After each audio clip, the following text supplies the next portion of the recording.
తెలంగాణకి పాట గాని సాహిత్యము అనే స్వభావం గాని మిగతా ప్రాంతాల కంటే భిన్నంగా ఇక్కడ ఆ చైతన్యము అనేది ఎట్లా వచ్చింది సార్? ఒక ట్రైబల్ లో ఆదివాసీ ఘన సమాజాల లక్షణం ఇంకా కొనసాగుతా ఉంది తెలంగాణలో. బోనాల పండుగ, గావు కొట్టడం, పోతరాజేశం దుంకడం, బతుకమ్మ, ఊరంతా ఊరుమ్మడి ఉన్న ఈ సామూహిక జీవన ఉత్సవం తెలంగాణలో చరిత్ర పునాది ఉంది. ప్రజల యొక్క అసంతృప్తి మొట్టమొదట కళారూపాల ద్వారానే బయటపడుతుంది. పండుగ సాయనను, మియసావును ఈ రాజ్యం ఆ రోజుల్లో ఉన్న ప్రభువులు చంపేస్తే వాళ్ళ గాథలు, వీరగాథలను ఎవరు వాడినారు? డక్కలు వాళ్ళు వాడినారు. తెలంగాణలో కల్చర్ ఒక్కొక్క దేవుని లేపడం కూడా నిల్లెం బల్లెంతో లేపుతారు.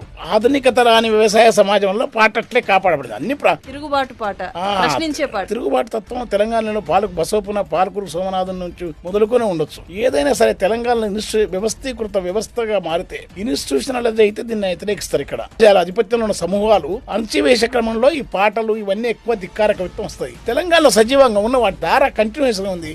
మిగతా చోట్ల బ్రిటిష్ రావడం వల్ల, చర్చి ప్రాపకం వల్ల, పౌరాణిక నాటకాల ప్రాపకం వల్ల, తర్వాత జాతీయోద్యమం వల్ల దాని రూట్ మారింది. ఇక్కడ ఏంటంటే డైరెక్ట్ రూలర్స్ తోనే ఫైట్ ఉంటది ఎప్పుడు కూడా. ఏ పెత్తనం కూడా ఇక్కడ సాగదు. ఇక్కడ సాగదు. ఇక్కడ తెలంగాణ ప్రజల గొప్పతనం.